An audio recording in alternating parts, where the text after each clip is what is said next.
जीवन में हर खुशियां मिल जाता है, परंतु मंत्री भैया दो चीज नहीं मिलता है। दो चीज क्या? एक माँ, एक माँ, एक पिता। पिता तो की करबेगा? रोक भी नहीं है ना, मर गए नहीं कौन होत। बेटा शीत बसंत, हाँ पिताजी। अब रोने धोने से कुछ नहीं होगा मेरे लाल। चलो अपनी माँ का अंतिम संस्कार करो मेरे लाल। ठीक है पिताजी। चलो।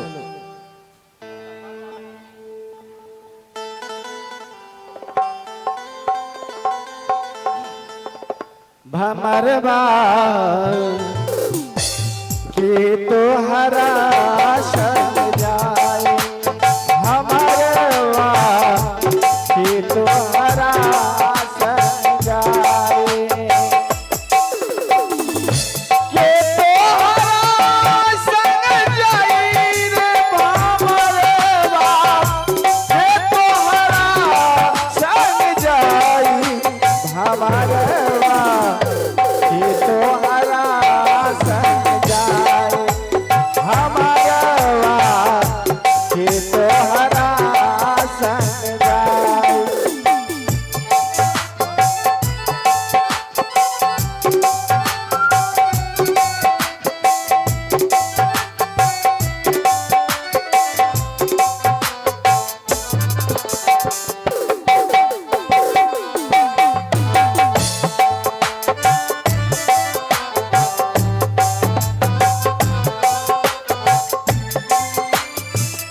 आवई के बेरिया सब कोई जाने, दुअरा से बाजेला बधाई बधाई, दुअरा से बाजेला बधाई।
बेटा शीत और बसंत, अपनी माँ को अंतिम संस्कार करो मेरे लाल। समय अधिक हो चुका है। ठीक है पिताजी। लेट क्यों कर रहे हो? ठीक है पिताजी। हाल किया हो रामा बरी रे शतनशा, सिया धिया पोसालऊ हो, सिया धिया पोसालऊ हो, से हो धिया राम देल जा। अरे परी रे जाता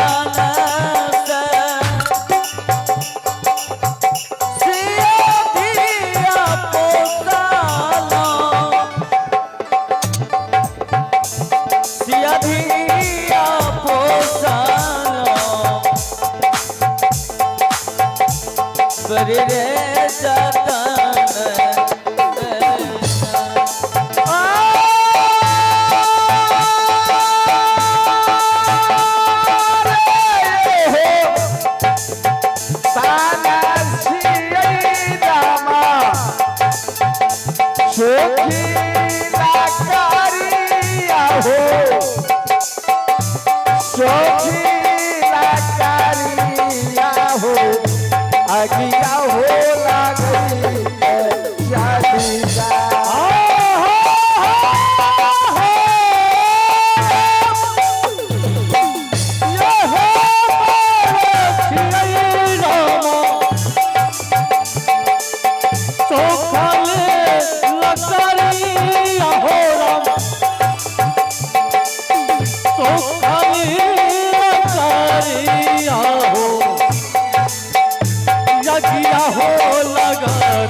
पिताजी।